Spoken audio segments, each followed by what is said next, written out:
Deus abençoe a todos. Quero saudar a todos com a gloriosa paz de nosso Senhor e Salvador Jesus Cristo. Deus abençoe os irmãos de casa, da live, do rádio. Que Deus te abençoe, em nome de Jesus. Capítulo 20 de Atos. Capítulo 20 de Atos, para nossa reflexão. Vou trazer uma reflexão objetiva para os irmãos. Atos capítulo 20. Glória a Deus, aqui é gratuito. Atos capítulo 20, verso 24. Glória a Deus. Pastor Zé Oliveira, fica aqui, espaço aqui, pastor Guinaldo, também tem espaço. Atos capítulo 20, verso 24, quem achou diz amém. Atos 20, 24, para a nossa reflexão desta noite, em nome de Jesus. Mas em nada tenho a minha vida por preciosa, contanto que cumpra com alegria a minha carreira e o ministério que recebi do Senhor Jesus, para dar testemunho do Evangelho da graça de Deus. Amém? Mas em nada tenho a minha vida por preciosa, contanto que cumpra com alegria a minha carreira e o ministério que recebi do Senhor Jesus, para dar testemunho do Evangelho da graça de Deus. Amém? Pode se assentar, por favor.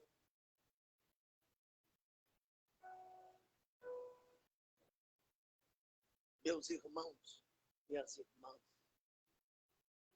nós acabamos de fazer a menção de um texto conhecido, livro de Atos, capítulo 20, verso 24.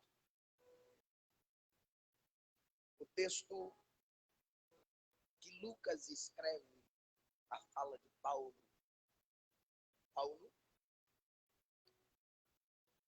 depois da sua terceira viagem missionária, ele está despedindo dos presbíteros de Éfeso, Mileto, e nessa despedida ele vai fazer um discurso. E esse discurso, aonde Paulo vai fazer, aonde ele vai dar o testemunho da conduta nos 3 anos que ele fica, que ele viveu na capital da Ásia Menor.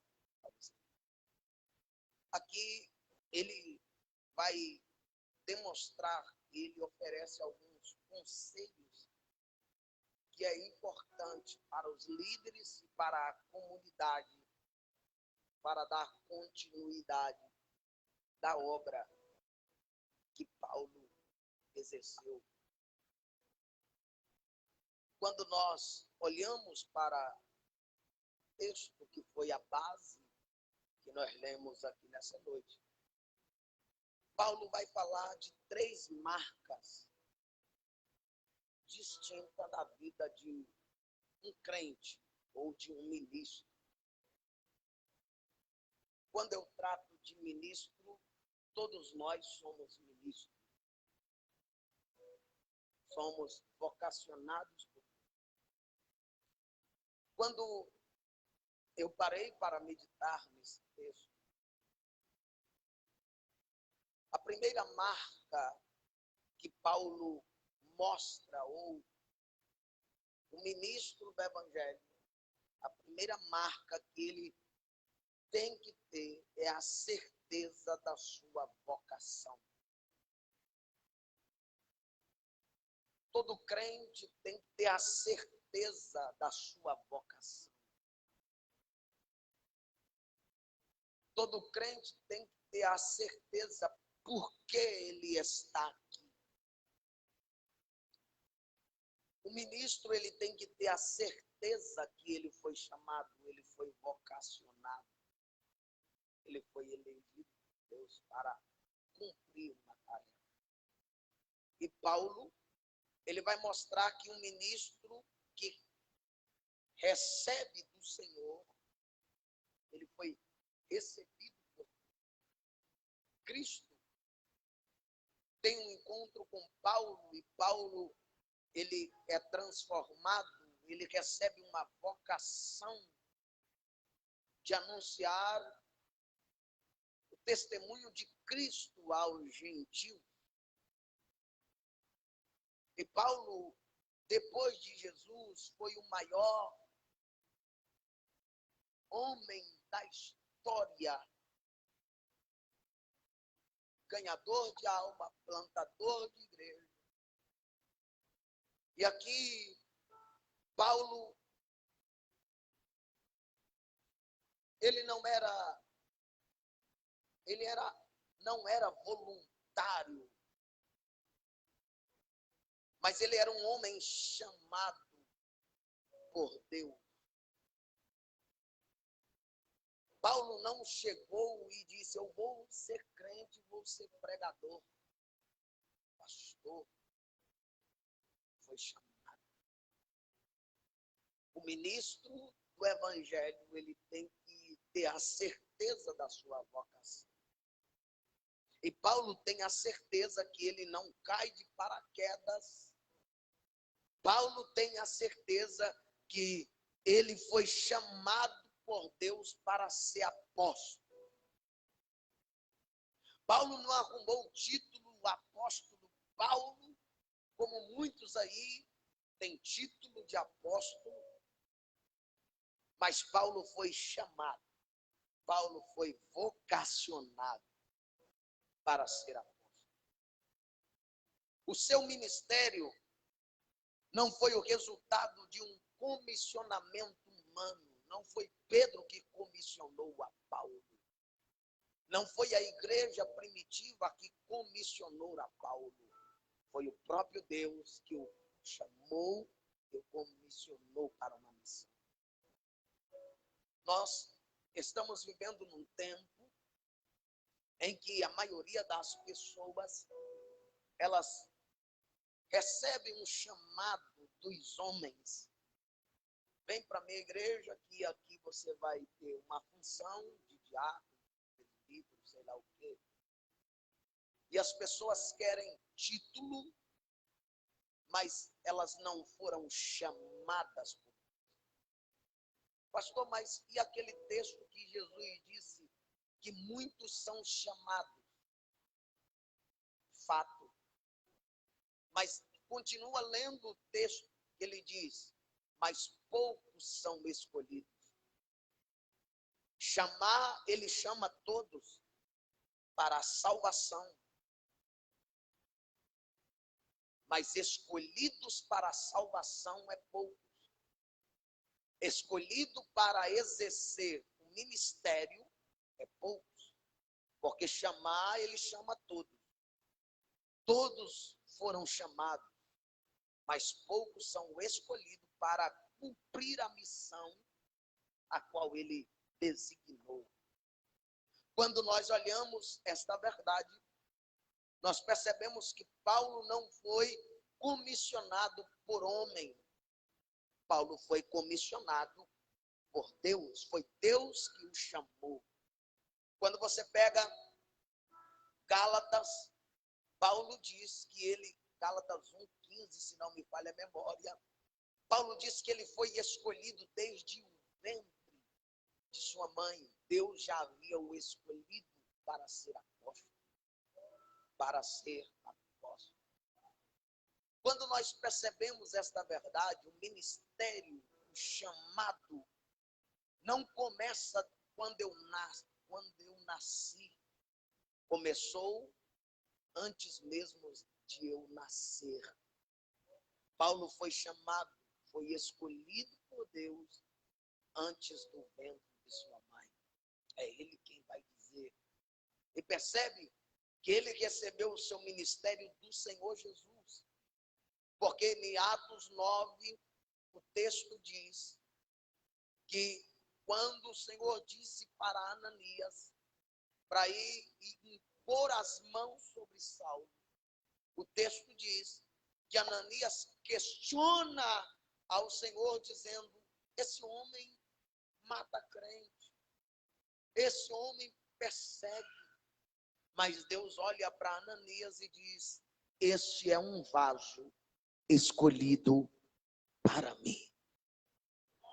Percebe que para Ananias, Saulo não presta.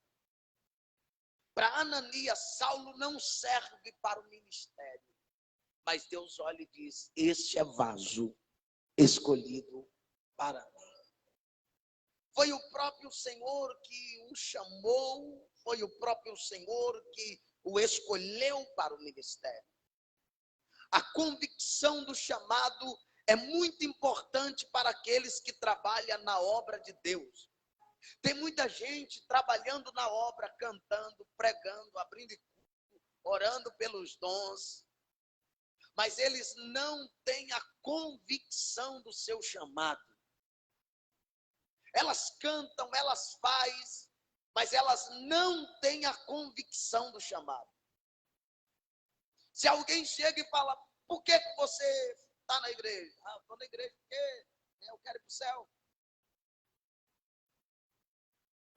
Mas elas não têm a convicção, porque você não foi salvo apenas para ir para o céu. Tem gente que chega na igreja e acha que Deus o chamou para ser membro do banco. Elas chegam, sentam, não querem oportunidade, não querem trabalhar. E quando alguém pergunta: qual é o seu chamado? Ela diz: o chamado para salvação. Mas Deus quer muito mais além. Ele quer que você entenda qual é o propósito da sua salvação. E eu lhe explico. Mateus 28, Jesus diz assim: ide por todas as nações. Fazer o quê? Pregar. Ah, pastor, eu não tenho chamado para pregar. Você não prega, mas você pode ensinar. Ensinando-as, batizando-as, em nome do Pai, do Filho e do Espírito Santo.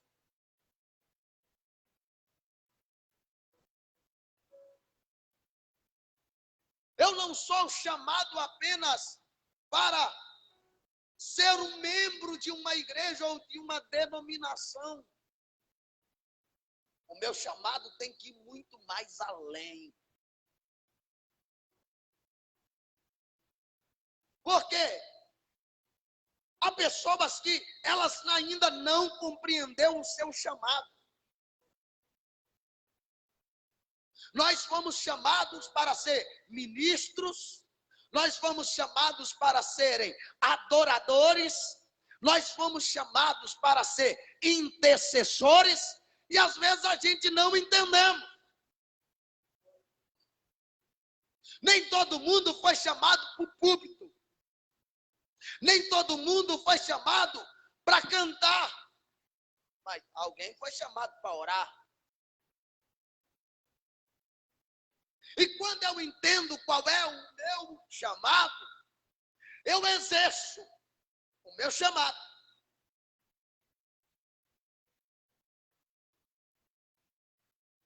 A convicção. Olha para quem está perto de você e fala: você tem a convicção do seu chamado? Vai lá, irmão, vai lá. Pergunta para ela e para ele: você tem a convicção do seu chamado? Ninguém faz, né? Ninguém tem. Você tem a convicção porque você foi chamado? Tem a convicção porque você foi chamado? Tem a convicção porque você foi chamado? Vontade de olhar na cara de cada um aí, pertinho de tu. Se você não faz, eu faço. Você tem a convicção do seu chamado? Ah, pastor, eu fui chamado só para sentar no banco. Não, é muito mais além. Membro de banco, meu irmão, é prego e parafuso.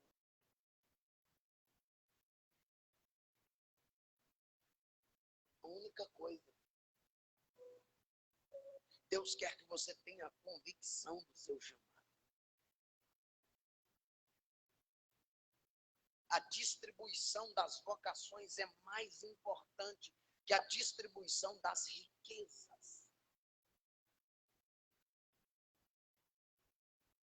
Quando uma pessoa trabalha numa área sem aptidão para realizar, ela não faz com eficiência. Elas não fazem com perfeição. Quer ver? Quando a irmã não é chamada para reger,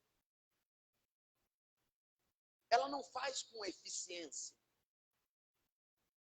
Quando o irmão não é chamado para pregar, ele não faz com eficiência. Ele não estuda, ele não se prepara. É que eu vou subir no altar, Deus vai falar, onde é que eu abri a Bíblia, Deus fala. Se eu fui chamado, eu dedico. Se eu fui chamado para cantar, eu ensaio. Se eu fui chamado para interceder, eu intercedo. Paulo tem a convicção que ele foi chamado. Ele entende que ele é um ministro. Então ele vai fazer com eficiência, com excelência. Ele faz com entusiasmo, ele faz não triste, ele faz alegre.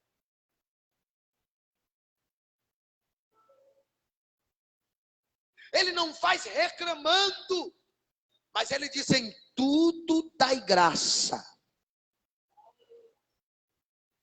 Estou sendo perseguido por fazer com excelência, não quer aparecer, não, meu filho. É porque o meu ministério eu exerço com eficiência. Não é porque eu quero fazer melhor do que você para não receber alguma coisa, não. É porque aquele que me chamou, ele quer com excelência. E eu não estou fazendo para homem, como Pedro disse de Atos 4. Quando tentaram parar Pedro e João de pregar o evangelho, Pedro diz: que adianta agradar homens se não agradar a Deus? Porque as pessoas querem receber mensagens, louvores que mexem com o seu ego. E o louvor, às vezes, tem que nos confrontar. A mensagem, às vezes, tem que nos confrontar. Como eu falei semana passada.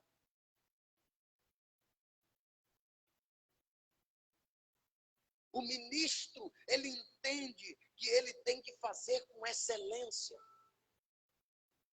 Você foi chamado, faça, exerça o seu chamado, o seu ministério com excelência.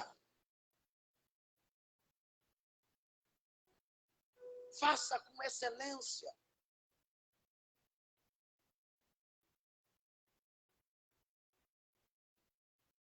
Ao cumprir o seu chamado, ele percebeu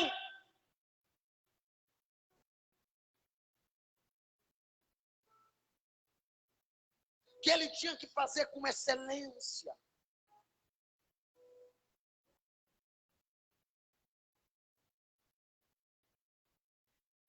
Ele planta a igreja com excelência.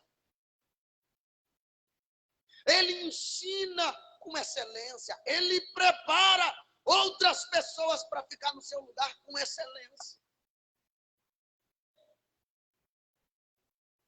Quando ele via contenda, ele mostrava as verdades com excelência. Ele planta igrejas na província da Galácia, Macedônia, Asa, Acácia e Ásia Menor, com excelência.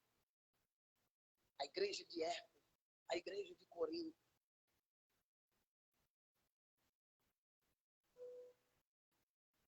Tantas igrejas, mas tudo com excelência. Segundo, o ministro do evangelho precisa demonstrar abnegação. Ele diz: em nada considero a minha vida preciosa. Sabe qual é o nosso problema? Não temos abnegação. A gente se preocupa muito com a nossa reputação. E Paulo não está nem aí para a sua própria vida. Ele diz, ele que vai dizer. Não é o pastor de Ezequias. Em nada tenho a minha vida por preciosa, contando que cumpra com alegria a carreira que me foi proposta e o ministério que recebi do Senhor Jesus.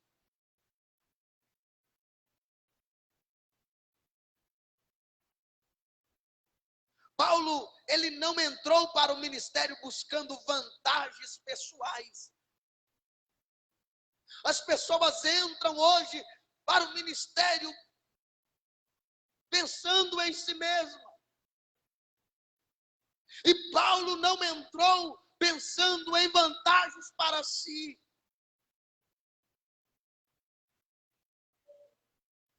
Há pessoas que vêm para a igreja querendo lucros.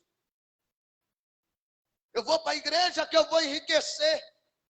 Eu vou dar tanto para Deus que eu vou enriquecer. Paulo não se preocupava com isso.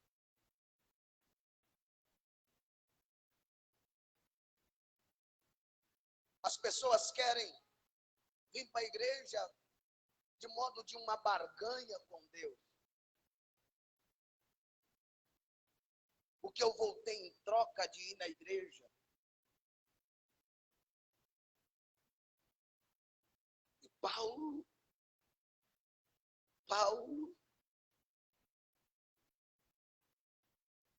ele não se preocupou com lucro e promoção humana. Ele sabia que o seu alvo era Cristo. O nosso alvo tem que ser Cristo. Nós temos que exercer o nosso ministério tendo a convicção que o nosso alvo é Cristo. Nós temos que parecer com Cristo. Nós temos que fazer para Cristo. Não devemos pensar e buscar vantagens pessoais.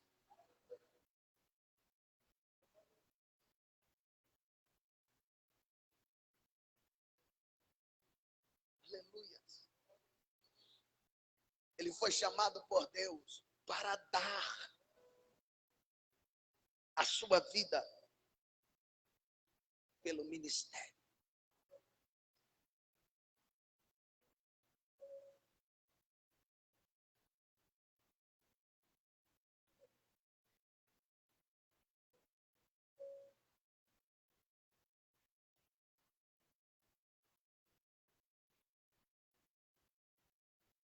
Paulo estava consciente que para cumprir a sua missão, ele enfrentaria a oposição dos homens. Por isso ele diz, eu não tenho a minha vida por preciosa. Os homens se levantariam, ele tinha certeza, a minha vida não é preciosa para mim.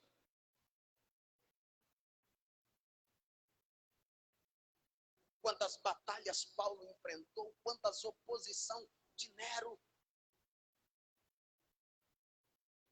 quantas oposições de homens que até caminharam com ele.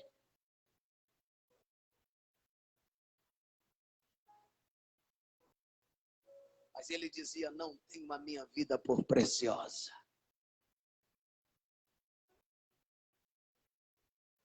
Só que nós achamos a nossa vida preciosa demais. Quando alguém fala de nós, nós ficamos doidos. Ó, falou de mim. Paulo não preocupava com isso. Paulo tinha um ideal. Paulo tinha um alvo. E quando o alvo é Cristo e nosso alvo foi Ele, não importa o que as pessoas vão falar da gente, contanto que nós cumprimos a carreira que nos foi proposta. Para de ficar olhando pelo que as pessoas dizem, pensam sobre você. Você já viu o ditado que quem não é visto não é lembrado? Se alguém está te vendo e falando de tu, é porque o negócio está bom. Deixa falar. Não tenha a sua vida preciosa. Não se preocupe com a sua reputação. Paulo não preocupava com a sua reputação, com a sua própria vida. Paulo enfrentou a fúria de Satanás, a perseguição do mundo. Mas a sua vida, ele diz: eu não tenho a minha vida por preciosa. E foi Jesus quem disse: no mundo tereis aflição.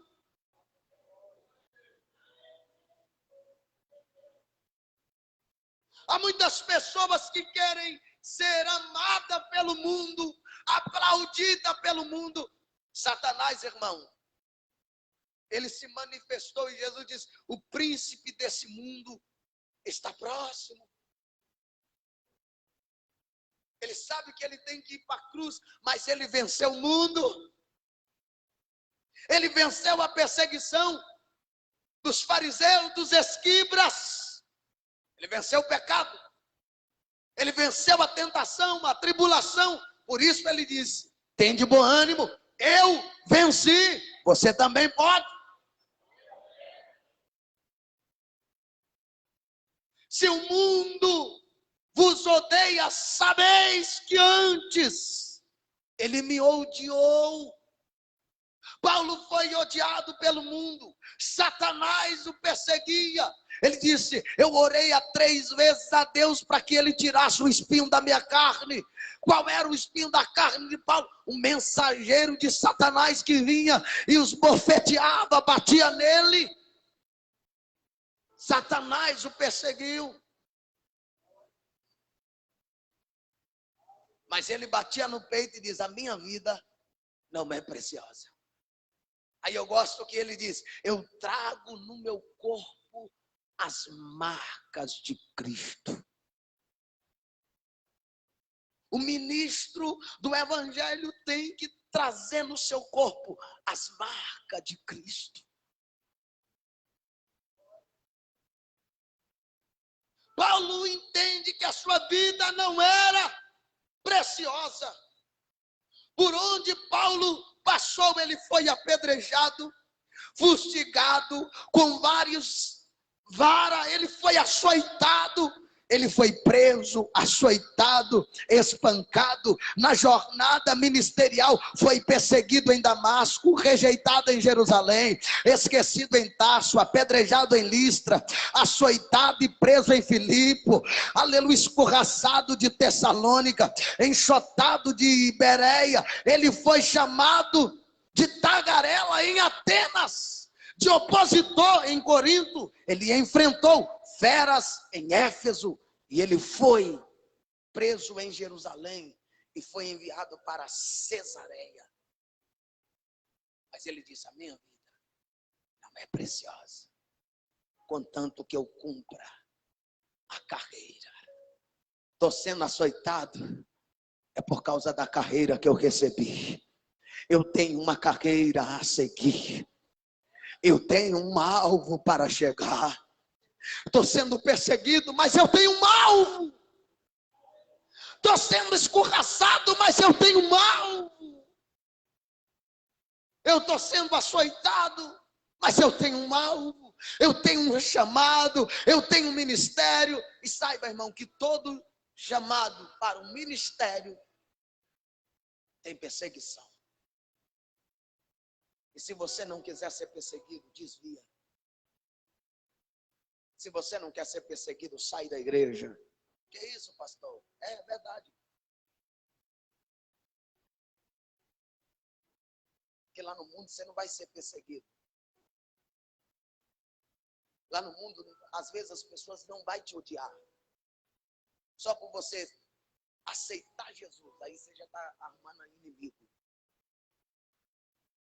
O crente, irmão, tem inimigo. O inimigo, às vezes, olha para cá. Um dos maiores inimigos do crente mora com ele. Vive com ele.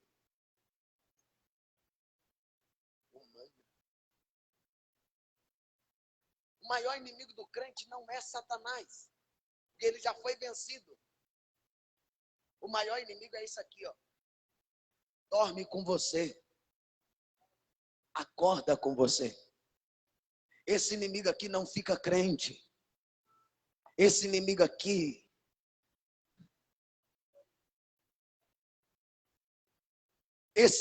tem uma raiz que você tenta matar ela, você vai matando, mas ela sempre nasce. Jeremias disse, maldito homem que confia no homem. Não é confiar no outro, ele está dizendo, não confia em tu não.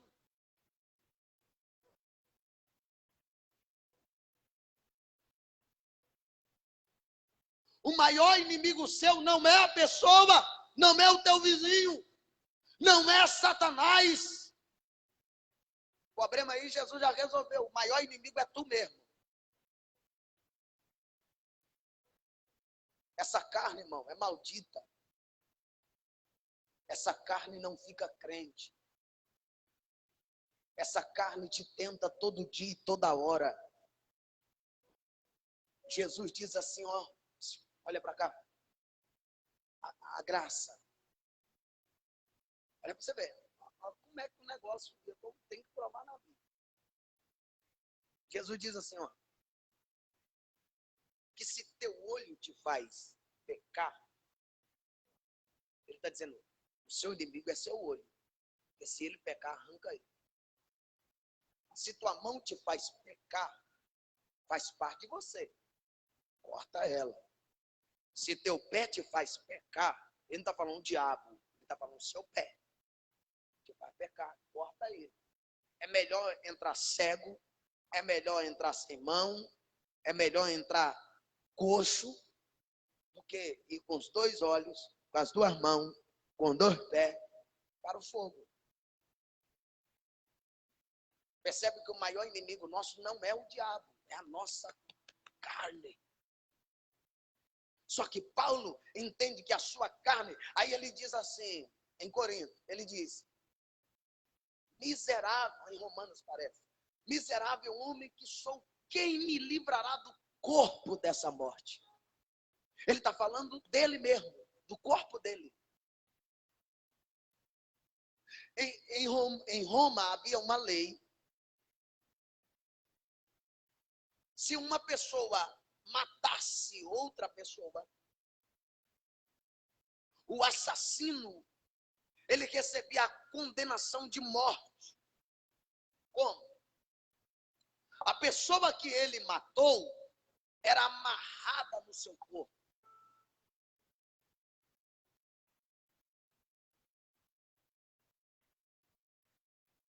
Frente a frente, cara com cara, braço com braço, perna com perna. E quando Paulo diz, miserável homem que sou, quem me livrará do corpo dessa morte? Ele estava dizendo, eu aceitei Jesus, mas o corpo está pregado. Quem vai me livrar do corpo dessa morte? Eu tenho uma liberdade em Cristo. Eu já estou crucificado com Cristo. A morte já veio, mas o corpo ainda está em mim. Ele disse, não vivo mais eu, mas Cristo vive em mim. Mas o corpo estava amarrado nele. Ele disse, quem vai me livrar do corpo dessa morte? Oh, aleluia. Oh, glória a Deus.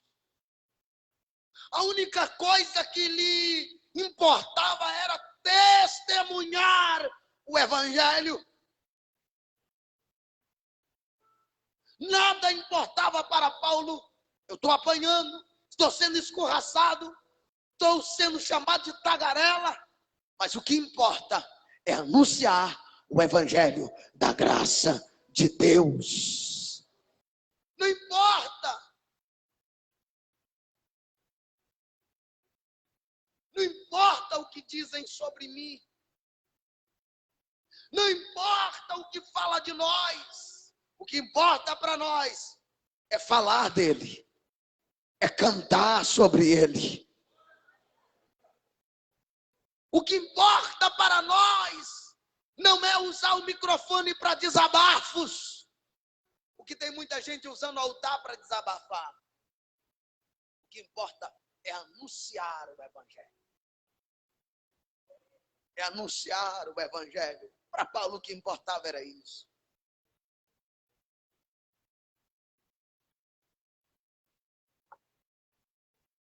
Mesmo Paulo enfrentando circunstâncias tão adversas,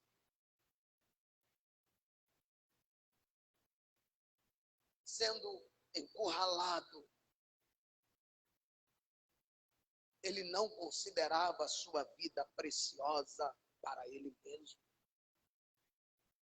A única coisa que importava para Paulo, e a minha oração hoje é que nós não tenhamos as nossas vidas preciosas para nós. Mas ele diz,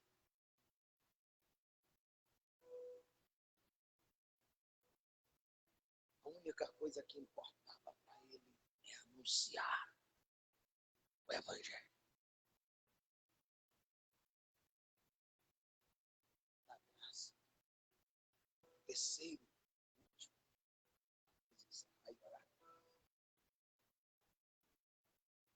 deu para entender aqui?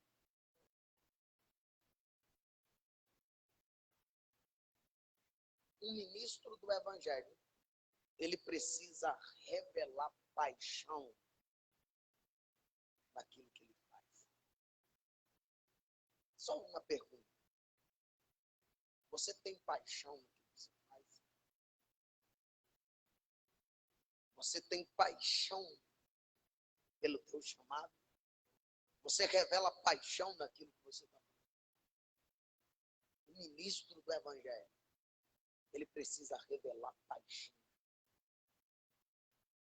para testemunhar o evangelho da graça. Testemunhar o evangelho da graça era o combustível que alimentava a alma de Paulo. Será que esse é o nosso combustível?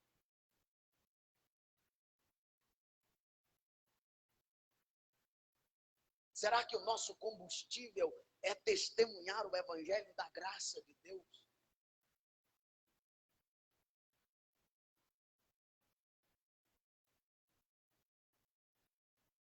Com respeito ao evangelho, Paulo sentia devedor. Devedor de quê? Devedor pelo sacrifício do Calvário. Nós somos devedores.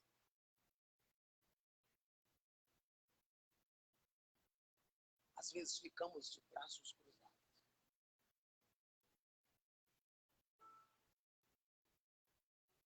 muitas contas teremos que prestar ao Senhor.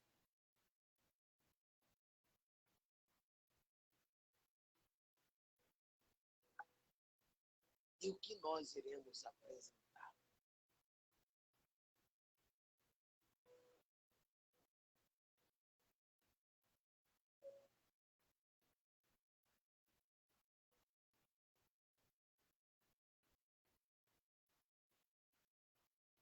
Paulo estava sempre pronto, queridos, a pregar o Evangelho. Ele disse em Romanos: eu não me envergonho do Evangelho. O Evangelho é o poder de Deus. A mensagem da cruz para os que perecem é loucura, mas para nós é o poder de Deus. Não tenha vergonha do Evangelho, você é devedor, nós somos devedores. Paulo não se envergonhava do Evangelho, pois o Evangelho é o poder de Deus para a salvação de todo aquele que nele crê. Ele chegou mesmo a dizer: ai de mim, se não pregar o Evangelho. É Paulo que diz. Ele revela a sua paixão pelo Evangelho. Nós revelamos paixão em tudo menos pelo Evangelho. Nós revelamos paixão por tudo, pela viagem dos sonhos, pelas conquistas que temos. Mas não revelamos paixão pelo Evangelho. Nós não revelamos paixão na mensagem da cruz. Nós não revelamos paixão naquilo que fazemos.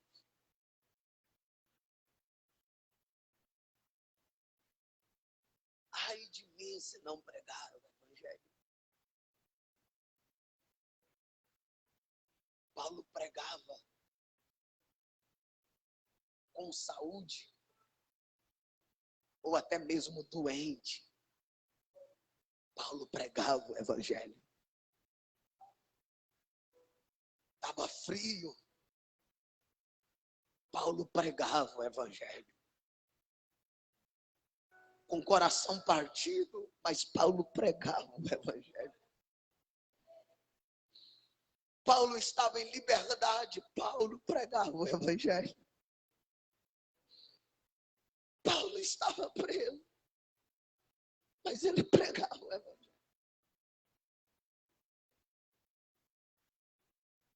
Quase todas as cartas que Paulo escreve, das suas 13 cartas, Paulo estava preso. Às vezes ele não estava na igreja, mas ele mandava a sua carta para ser lida na igreja. Mas ele pregava dentro do presídio, mas ele não parava de pregar. Ele amava pregar. Ele revelava paixão naquilo que ele fazia. Aleluias. Ele estava de casa em casa, pregando o Evangelho. Em casa ou publicamente, Paulo pregava o Evangelho. Na sinagoga, Paulo pregava o Evangelho. Na praça, Paulo pregava o Evangelho. A pregação do Evangelho inflamava o coração de Paulo, trazia brilho nos seus olhos.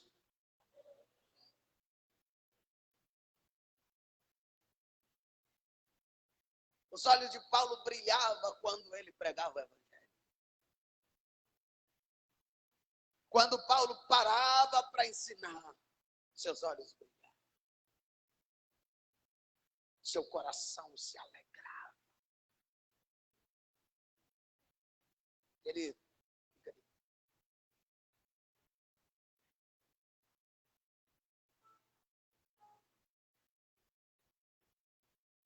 que o nosso coração seja despertado. Que nós possamos redescobrir o valor sublime do ministério. Que haja em nós a convicção do nosso chamado. Que Deus hoje te dê convicção do seu chamado. Que Deus te dê hoje disposição para sofrer pelo Evangelho. Que Deus também te dê paixão para pregar o Evangelho. Eu queria orar com você.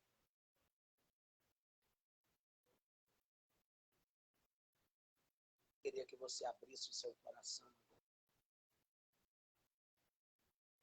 Queria que você pedisse a Deus convicção do seu chamado.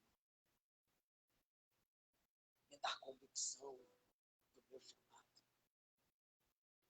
Me dá paixão. Feche seus olhos. Feche seus olhos. E começa dando glória a Deus. Ore, meus irmãos. Clame, meus irmãos.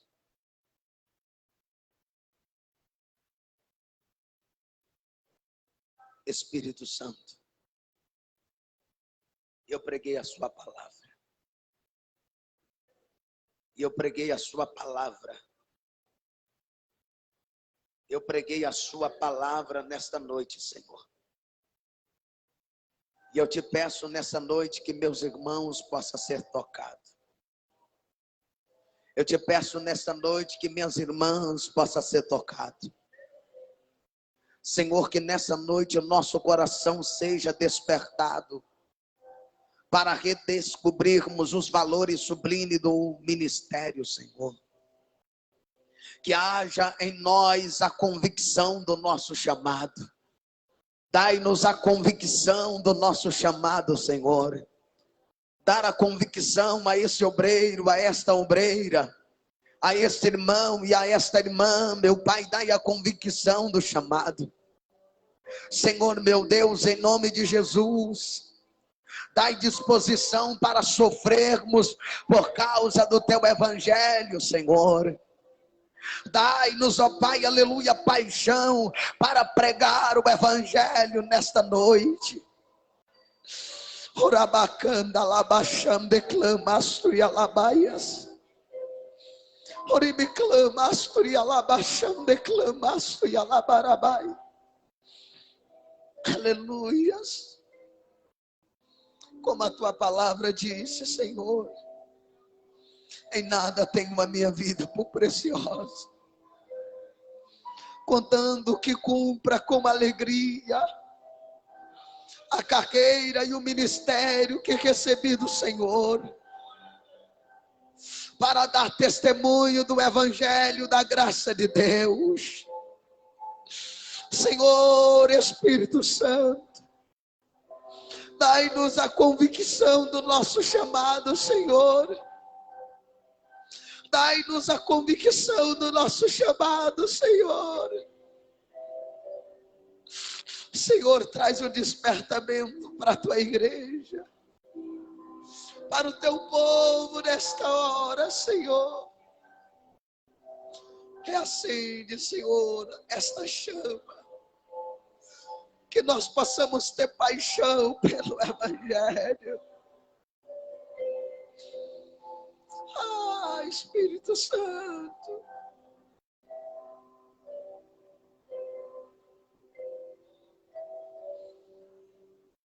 Aleluia.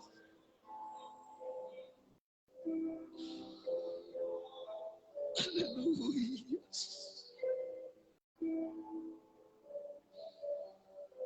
Oh, glórias. Nós te damos graças, Pai. Nós te exaltamos e te glorificamos.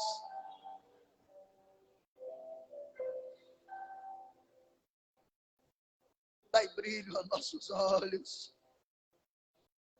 ao falarmos da tua palavra.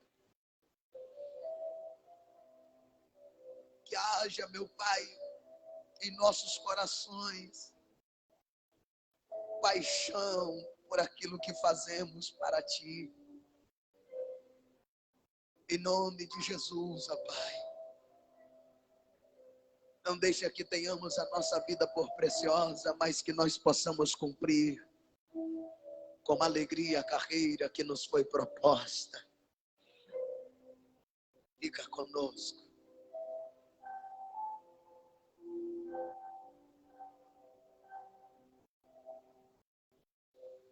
Aleluias. Muito obrigado, Jesus. Aleluias. Que Deus abençoe a todos. Que Deus abençoe a todos. Eu queria, antes de encerrar, perguntar se tem alguém que quer aceitar Jesus. Você que ainda não aceitou Jesus, você queira aceitar Jesus. Você que está afastado do Evangelho, quer hoje fazer uma aliança com Deus. Só dá um sinal, nós iremos orar por você. Você de casa, você do rádio, essa é a oportunidade que Jesus está te dando para você fazer uma aliança com Ele. Você quer confessá-lo como Senhor e Salvador de sua alma. Tem alguém nessa noite afastado ou ainda não aceitou a Jesus, queira hoje fazer um compromisso